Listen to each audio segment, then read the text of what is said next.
In this section, we're going to be talking about how we're going to integrate Azure Active Directory with the cluster. Now, security access to and from the cluster is really critical. And one way to look into this is from the perspective of the cluster. Now, when you're making these choices here, what we're thinking about is how do we allow or deny access from outside in? So from outside of the cluster to the cluster. So imagine you have the Kubernetes API in here.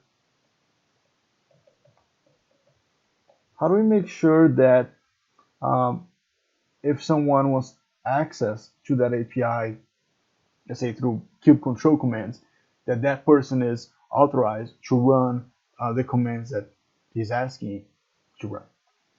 The other way to think about this is inside out. So from the cluster, what kind of resources should this cluster have?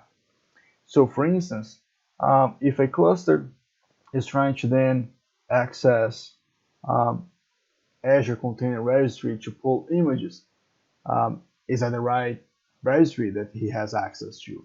Or if, let's say, a third party tries to initiate an image pull from another registry that is not ACR, should that be allowed? Probably not. So that kind of mentality is what we have to have with us when we're making these decisions here.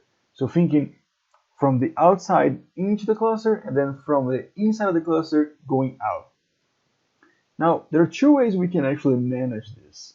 One way that we can manage access to Azure Active Directory is through service principals.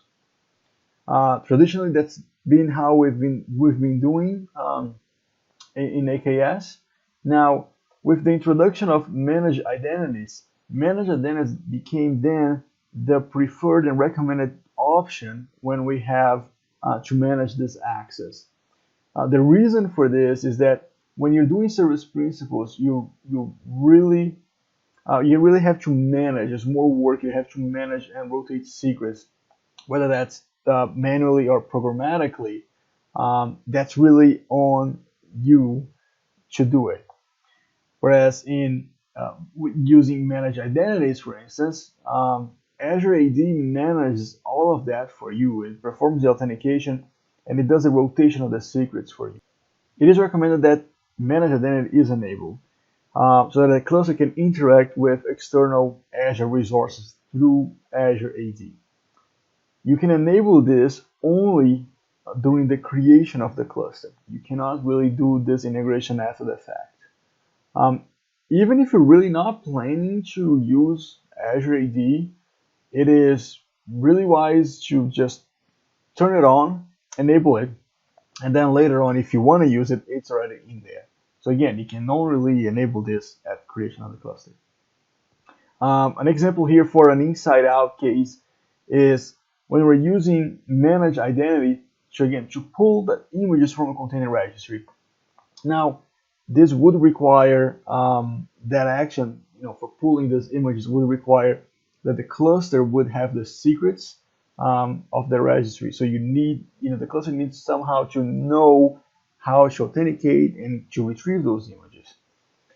One way is to store that information in form of a Kubernetes secret object and then use image pull secrets to retrieve that. There are various issues with that approach.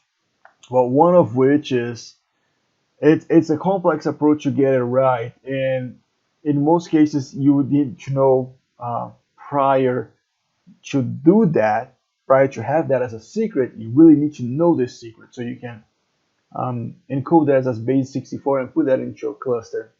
Now, another issue would be if you do use this, let's say in a DevOps pipeline, this information will be potentially disclosed there as well.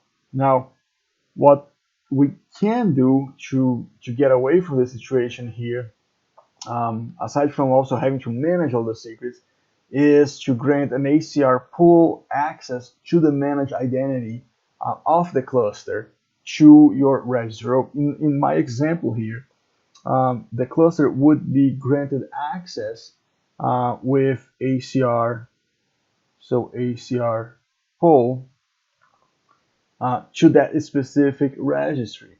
So that would solve for this problem.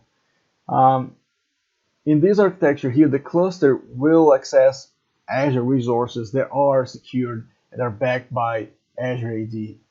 Now for this, you can assign RBAC and permissions to the cluster manage identities.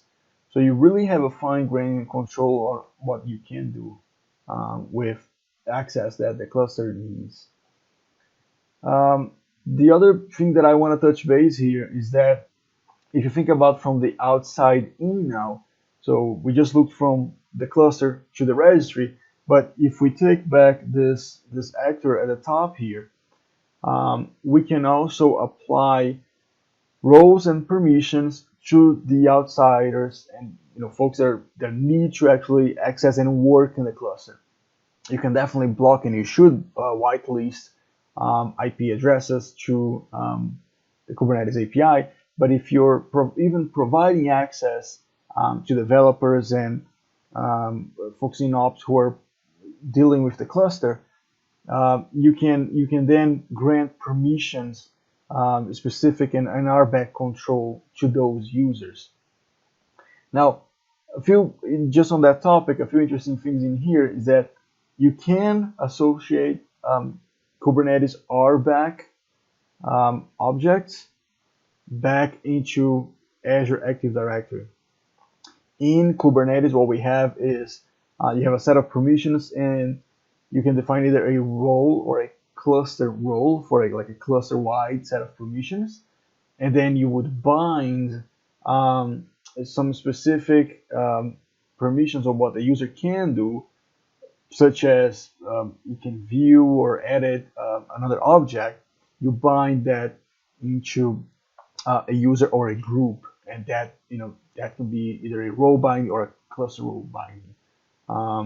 But you can do that. Kubernetes will allow you to do that, and once the integration is in place, you can use Azure Active Directory to, let's say, cut access to a specific user or add a new user to a group of admins who have already predefined RBAC to that cluster.